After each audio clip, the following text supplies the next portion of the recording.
There are several reasons why you might question the causes of inflation. Price increases. Prices of goods and services are rising over time, yet you notice not all items are increasing, and the items increasing are not increasing at the same pace. Loss of purchasing power. The government is reporting the inflation rate, or CPI, Consumer Price Index, yet the savings rate at your bank is lower than the reported CPI. This leads to concerns about the long-term value of your money. See money printing QE question. Economic instability. As businesses struggle to adjust to increased costs, consumers become hesitant to spend money. Or, if inflation seems to be continual, consumers may purchase now knowing the cost of items will be higher in the near future. This can lead to an artificial boost to the economy and increased inflation due to additional current demand. The money injected into the economy is like a pipe blasting more water into a river and creates all kinds of social economic imbalance. Government policies. Government increasing the money supply is inflation. It is always permanent over the long term. Don't fall for the monthly data. For example, 5% one year, then dropping to 1% the next. This is still over 6% permanent inflation. It's a form of taxation. Governments want and need tax. They need inflation. Without it, they need to increase taxes we all know about or cut programs. Increasing taxes too much or reducing programs is political suicide. Inflation secretly requires people to cut back spending, use savings, borrow debt, or try to earn more just to maintain a similar lifestyle. It steals your time and money. Inflation does reduce the government debt, but how? Let's say someone makes $50,000 a year and puts 20% down to buy a $500,000 house, carrying a $400,000 mortgage. Their wage is 1/10 the house value.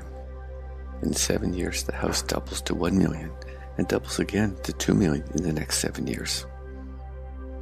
Their mortgage has gone from 80% of the house value to just 20%. Pretty good.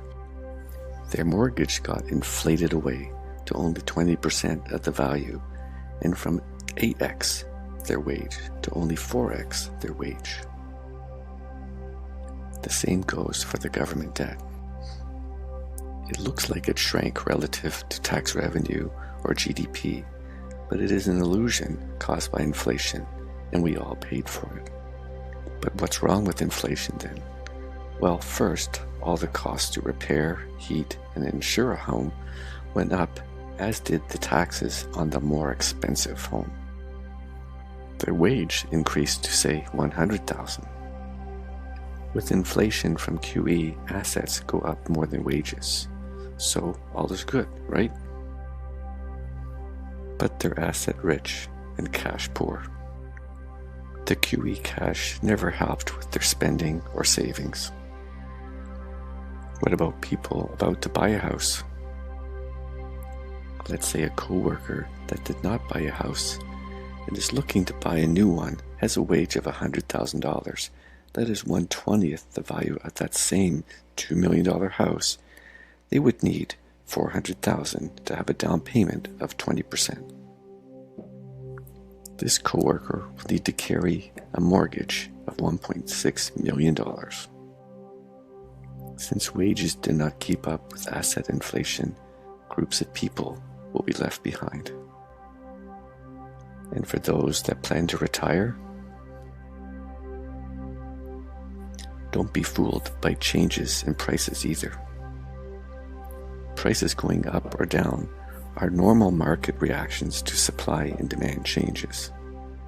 You can have price changes without it being permanent inflation. This is also worth some extra detail.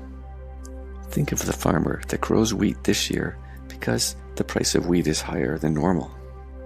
To increase the farm profits, the farmer plants more wheat than corn that year. At the same time, other farmers do the same. If new crops of wheat are higher than the demand, it could push the price of wheat down and the corn price potentially higher. The next year, the farmer increases the corn crop and reduces the wheat crop, and on and on.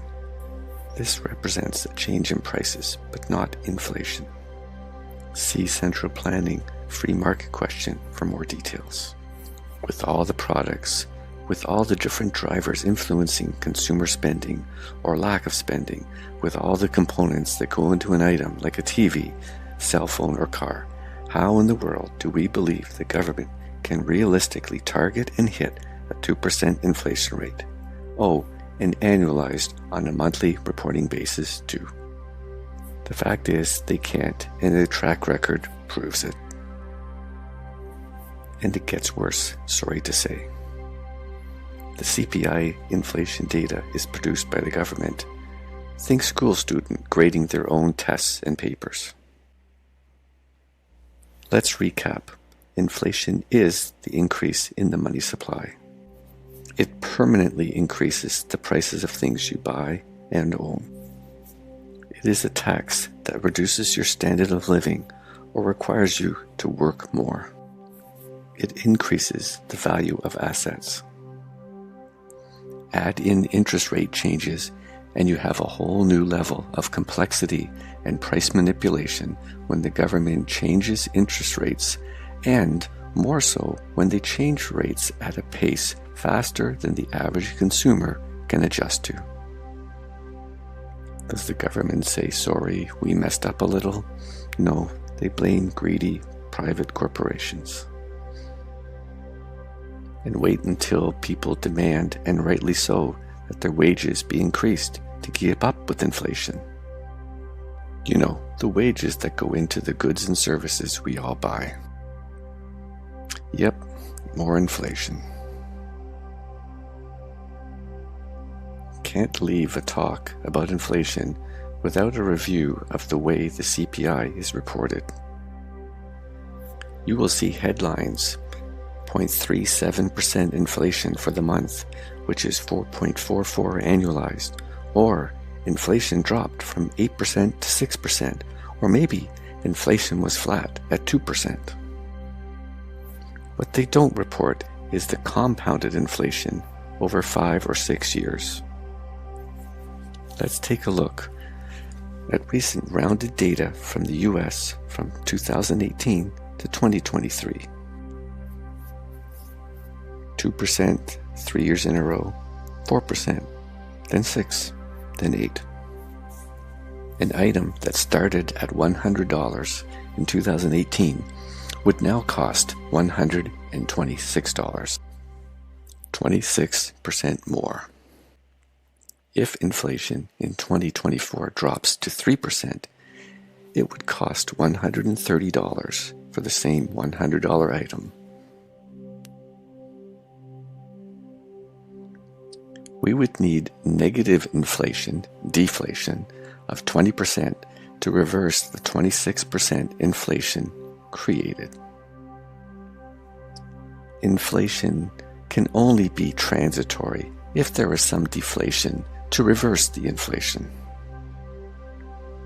Even 0% inflation will just maintain the 26% that's baked in. To continue your money adventure, see the deflation question video, the CPI question video, the interest rates question video,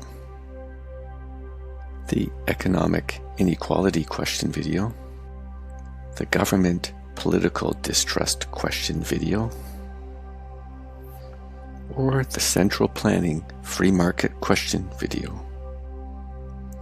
Thank you. Hope you found this useful. Please subscribe, and if you liked it, hit like. You don't have to watch all the videos in any particular order. Stay motivated.